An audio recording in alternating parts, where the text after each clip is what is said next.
Let's rock!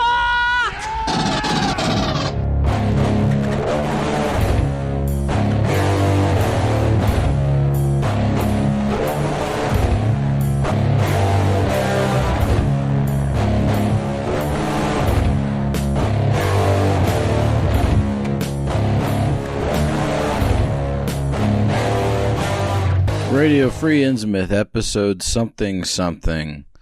Today we are going to be talking about music and literature pairings. So what that means is you take a piece of literature, a book, short story, whatever, find a good album to pair it up with. Why would you want to do this, you might ask? Well, for one thing, you want to be sophisticated, right? And this is kind of like a wine and cheese type thing. You get the right kind of cheese to go with the right kind of wine, or let's say you're reading the label on your favorite microbrew. It's got suggestions for what kind of food you want to eat with it.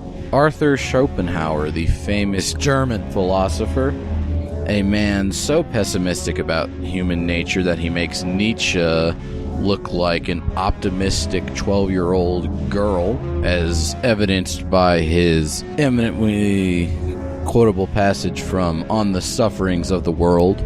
I shall be told, I suppose, that my philosophy is comfortless because I speak the truth, and people prefer to be assured that everything the Lord has made is good. Go to the priest then, and leave philosophers in peace. At any rate, do not ask us to accommodate our doctrines to the lessons you have been taught. That is what those rascals of sham philosophers will do for you. Ask them for any doctrine you please, and you will get it. The university professors are bound to preach optimism, and it is an easy and agreeable task to upset their theories. Anyway, this guy actually inspired what I might call the job method of listening to black metal and music in general while reading a book in his essay about noise. To quote the learned master, "This aversion to noise I shall explain as follows. If you cut up the large diamond into little bits, it will entirely lose its value as a whole, and an army divided up into small bodies of soldiers loses all its strength. So a great intellect sinks to the level of an ordinary one. As soon as it is interrupted and disturbed, its attention distracted and drawn off from the matter at hand." He goes on to describe the crack of a whip as the particular bane of his existence as far as this noise concept is concerned. "With all due respect for the most holy doctrine of utility, I really cannot see why a fellow who is taking away a wagon load of gravel or dung should thereby obtain the right to kill in the bud the thoughts which may happen to be springing up in 10,000 heads. Carters, porters, messengers, these are all the beasts of burden amongst mankind. By all means, let them be treated justly, fairly, indulgently, and with forethought. But they must not be permitted to stand in the way of the higher endeavors of humanity by wantonly making a noise. How many great and splendid thoughts, I should like to know, have been lost to the world by the crack of a whip? If I had the upper hand, I should soon produce in the heads of these people an indissoluble association of ideas between cracking a whip and getting a whipping." So that's why you play some music while you're reading, because things have actually gotten a lot worse noise-wise since Arthur Schopenhauer's time. I mean, just look outside.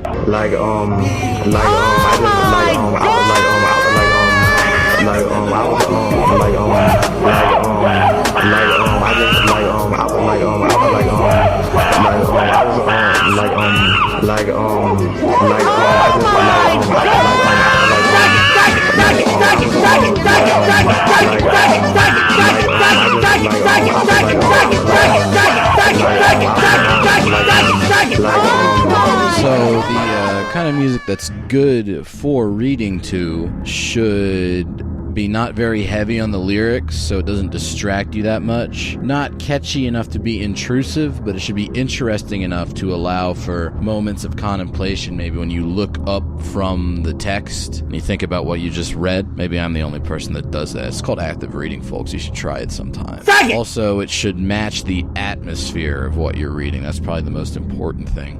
And it's important to pick both good books and good music, because let's say you read a really shitty book while you're listening to a really good album. That album is going to be forever tainted with the association of whatever shitty book you were reading, and vice versa. With that, we will move into the primary half of the pairing we will be discussing this week, that being the Swedish band Head of the Demon. Head of the Demon is the third band headed by one Konstantin Papavasilion, a man of mixed Hellenic and Finnic heritage that lives in Sweden. Originally, he was in a melodic death metal band called A Mind Confused. He then moved on to Kamos. After Kamos broke up, he got very disillusioned with music in general, and he didn't do anything for years. But one night he had a dream where music came to him. This isn't the first time there's been sort of like an occult association between music and dreams. Mozart himself said that he dreamed music, and that's where a lot of his ideas came from.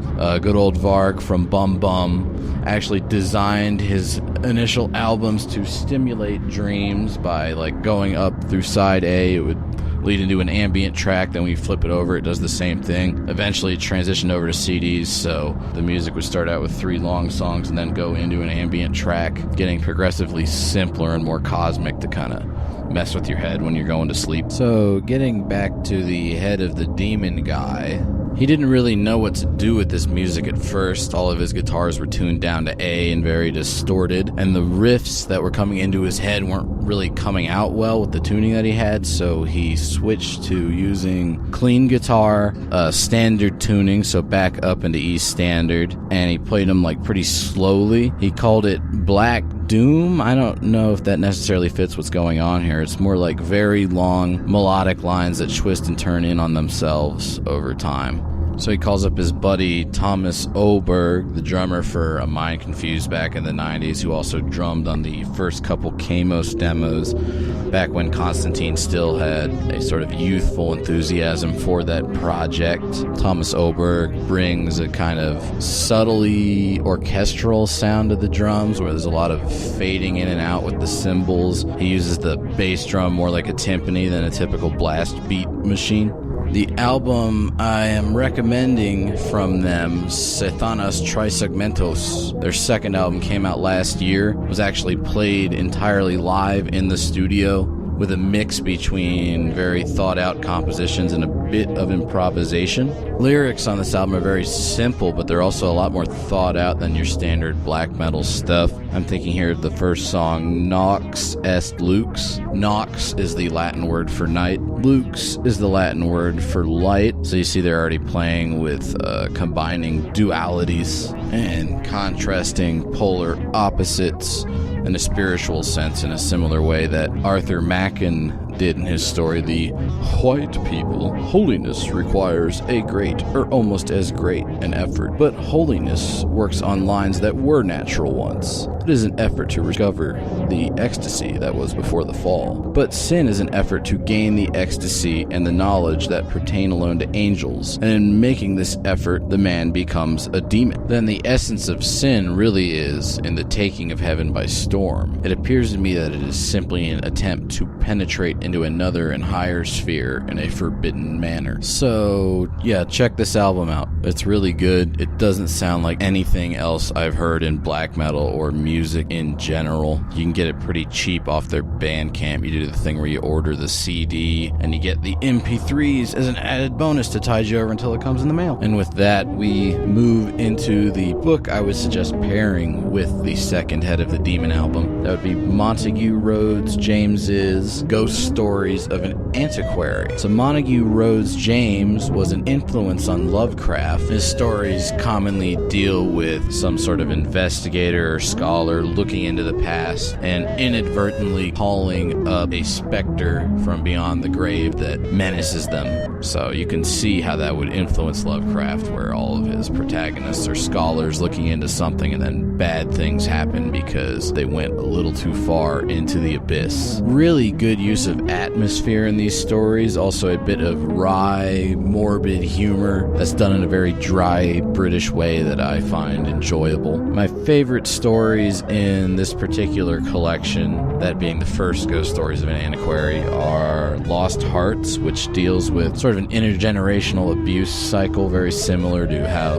Xers, Millennials, and Gen Z have suffered at the hands of Boomers. Count Magnus and Room 13 have an interesting kind of Scandinavian atmosphere, looking into the nature of what a ghost might be. Oh Whistle and I Come to You, My Lad is a really good kind of Templar-centric ghost story. Very good stuff all around. Check it out. I got into M.R. James and other people like Arthur Mack and Algernon Blackwood because they were influences on Lovecraft. Similarly, Head of the Demon actually started out as a very Lovecrafty band before on their second album they pivoted back to being more influenced by kind of Victorian and even Elizabethan occultism. So, kind of an interesting mirror effect. Now, I can hear some of you out there in the peanut gallery asking, why should I care about all this? Why should I care about art? We're trying to save the world here. Well, let me tell you something, buddy. I'm going to quote something from my man Schopenhauer again. This is, in fact, the Schopenhauer hour. Deal with it. This comes from his Parables. In a field of ripening corn, I came to a place which had been trampled down by some ruthless foot,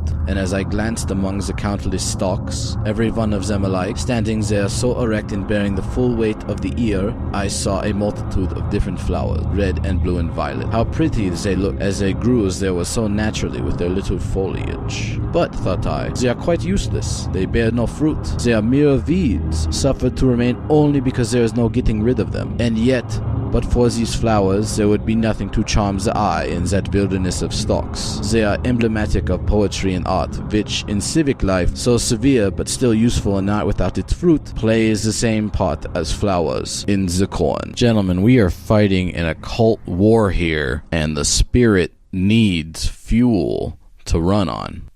Peace out.